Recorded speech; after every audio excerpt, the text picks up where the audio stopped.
The chapter is the spirit of sportsmanship. Ayan was very happy. He had cleared the first round of the Spell It Right contest. तो अयान एक लड़का है, वो spell it right contest का first round clear कर लिया. This was a victory by chance and therefore extremely exciting. वो बहुत ज़्यादा प्रिपरेशन नहीं किया था, तो वो और ज़्यादा एक्साइटेड हो गया अब आगे के लिए.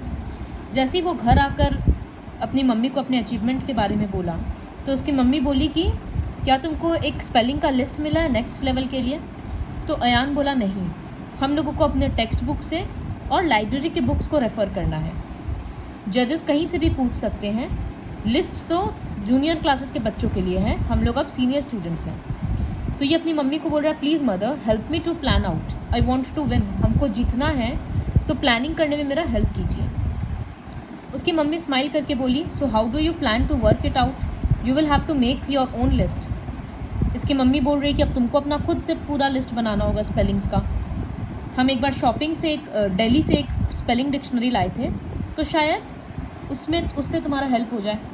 डिक्शनरी में बहुत बेसिक वर्ड्स भी है, फिर उस वर्ड का verb form, adverb form, adjective form भी है सारा. तो इससे स्पेलिंग्स का लॉजिक समझने में भी इजी होगा. जैसे सिट है और सिटिंग में डबल टी है, तो उस तरह से सारा इजी होगा. फिर टेक्स्ट बुक भी है ओवरऑल प्रिपरेशन के लिए. और हाँ, साइलेंट लेटर्स वाले वर्ड्स को मत भूलना, जैसे सुनामी में टी साइलेंट है, साइकोलॉजी में पी साइलेंट है, उस तरह से. And at the very last, stay calm and do your best. शांत रहकर ठंडे दिमाग से पूरा अपना अच्छे से कोशिश करना. अयान बहुत खुश हो गया कि उसकी मम्मी उसको इतना अच्छा एडवाइस दी, और वो प्रिपरेशन स्टार्ट किया. सेकेंड राउंड में भी अयान ऑलमोस्ट ठीक परफॉर्म किया. 2 स्पेलिंग वो गलत बोला था, बट वो थर्ड राउंड के लिए सिलेक्ट हो गया. उसकी टीचर उसको बोली कि बस वो he had a narrow escape, मतलब वो हारते हारते बचा है.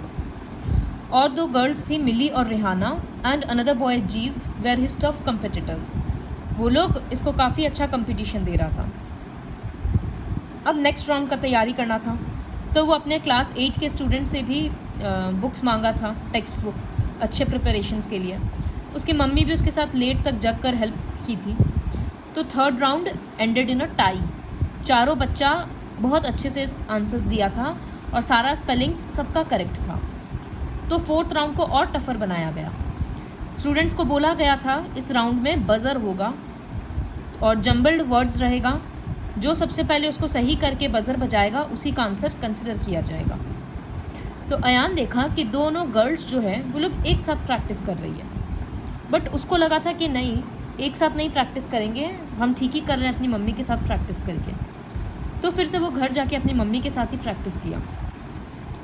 फोर्थ राउंड काफ़ी थ्रिलिंग था, ये बज़र वाला काफ़ी स्ट्रेसफुल भी था. इसमें जीव हार गया.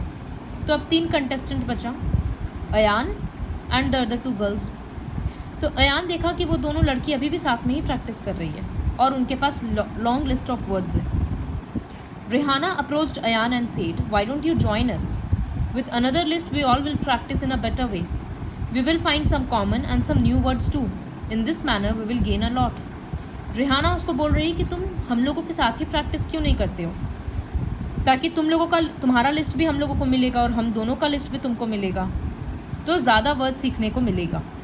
लेकिन अयान इंटरेस्टेड नहीं था और जीव अपना लिस्ट तीनों जन को दे दिया था कि ले लो, अब तो मेरे काम का नहीं है, तो तुम लोग प्रैक्टिस कर लो. तो अयान के पास कितना लिस्ट हुआ, उसका खुद का और जीव का, इसलिए 2 list.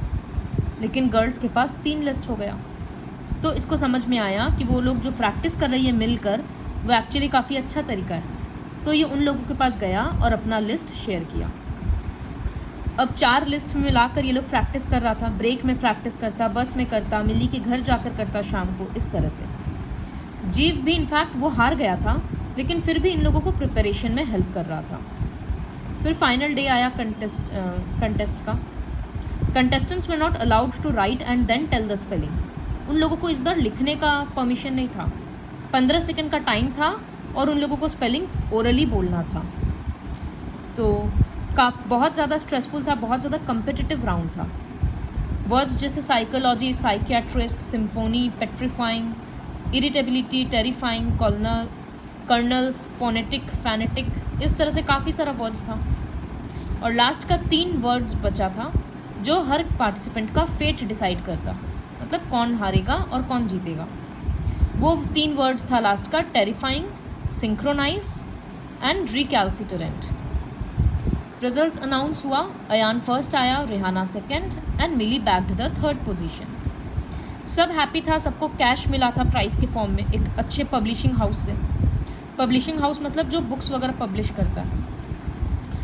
Therefore they went for the purchases and besides story books they also brought 4 different spelling dictionaries। तो वो लोग अपने रुपया से क्या खरीदा, स्टोरी बुक्स खरीदा और नया नया स्पेलिंग डिक्शनरीज खरीदा। और वो लोग अपने फ्रेंड जीव को नहीं भूला, क्योंकि जीव भी उन लोगों को कितना हेल्प किया था प्रिपरेशन में, तो वो लोग उसको भी साथ लेकर गया पिज़्ज़ा कॉर्नर आउटलेट में एंजॉय करने के लिए।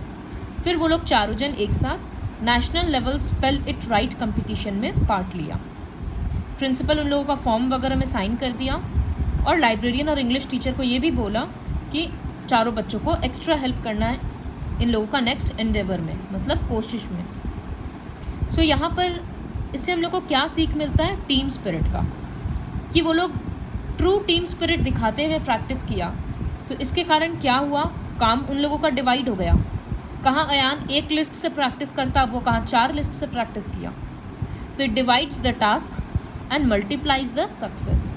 अपना खुशी वो सबके साथ बांटा तो उसको भी अच्छा लगा। So this was the moral of the story. Now you have to complete all the exercise questions of this chapter on your own.